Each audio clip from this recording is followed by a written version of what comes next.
First generation. देखिए, अब हम इन जनरेशन्स के बारे में डिटेल में पढ़ते हैं, ठीक है। तो देखते हैं, जैसे कि हमारे पास ये एक नोट्स है कि introduction of generation of computer में देखिए हमारे पास 5th जनरेशन है। तो जो फर्स्ट जनरेशन थी, इस जनरेशन के कंप्यूटर में वैक्यूम ट्यूब का यूज़ किया जाता था, ठीक है।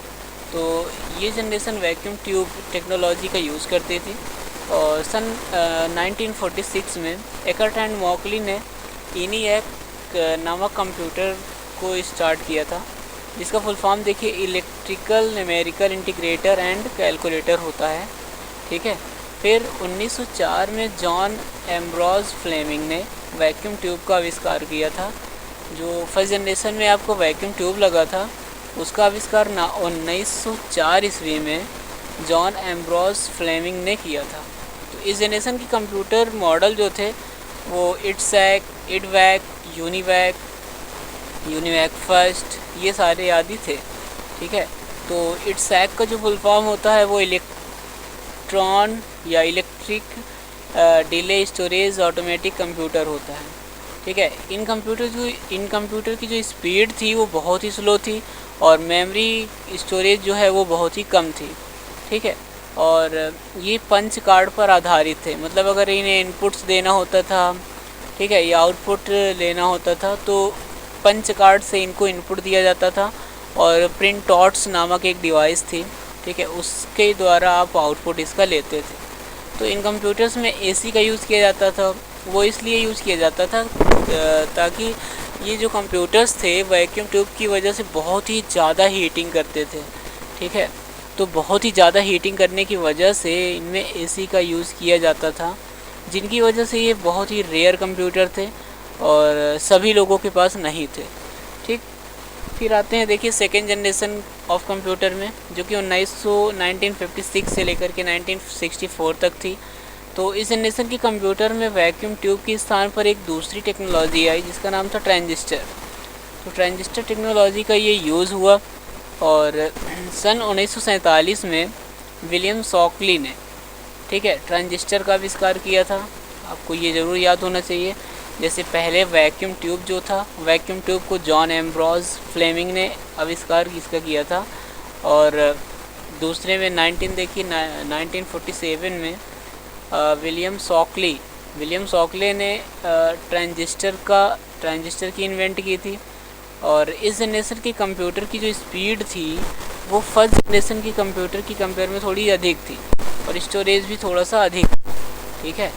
और इस जनरेशन में कोबोल और फॉर्ट्रान जैसी हाई लेवल लैंग्वेज का भी यूज़ होने लगा था और ये कंप्यूटर अधिक इलेक्ट्रिसिटी एब्जॉर्ब करते थे, ठीक।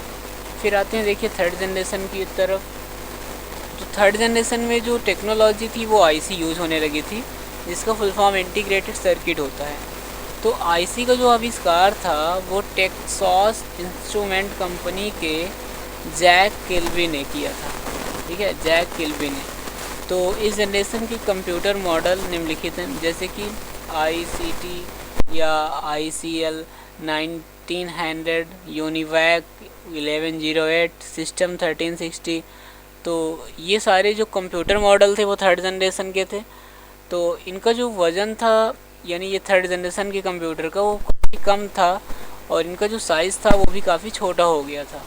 तो इस प्रकार जैसे जैसे जनरेशन आपकी ये कंप्यूटर जनरेशन बढ़ते गए वैसे वैसे इनकी टेक्नोलॉजी तो हाईटेक होती गई, बट इनका जो साइज़ है वो भी कम होता गया और जो इनका वज़न है वो भी कम होता गया, ठीक है।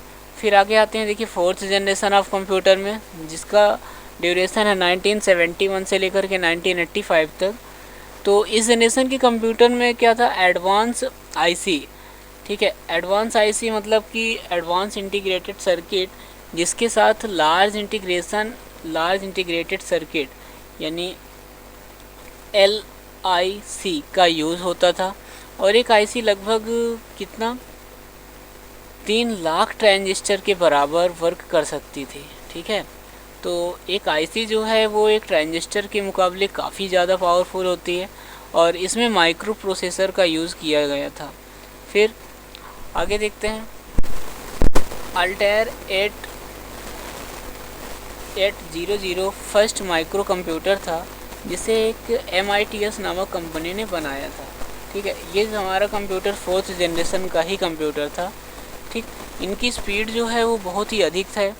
बाकी जो पिछले आपके जो कंप्यूटर जनरेशन थे उनकी कंपेयर में इनकी स्पीड बहुत अधिक थी, और जो स्टोरेज कैपेसिटी थी वो भी बढ़ गई थी। ठीक है, तो इस प्रकार हमारी 4th जनरेशन तक कंप्यूटर चले आए। फिर देखिए 5th जनरेशन में आते हैं। तो 5th जनरेशन क्या था कि इस जनरेशन की कंप्यूटर्स में आर्टिफिशियल इंटेलिजेंस का यूज़ किया गया था।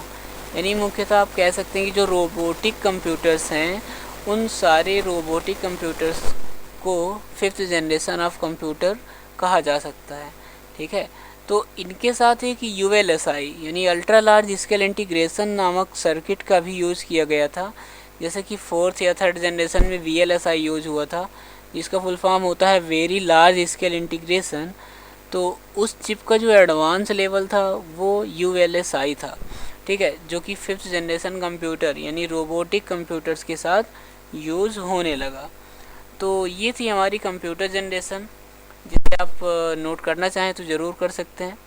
तो इनकी मोस्टली क्या पूछा जाता है कि आपका जो इसकी जो जनरेशन है, ठीक है, ये जनरेशन का जो ड्यूरेशन हो गया, या इसमें टेक्नोलॉजी मोस्टली पूछी जाती है, या तो इनके जो मॉडल कंप्यूटर थे वो पूछे जाते हैं।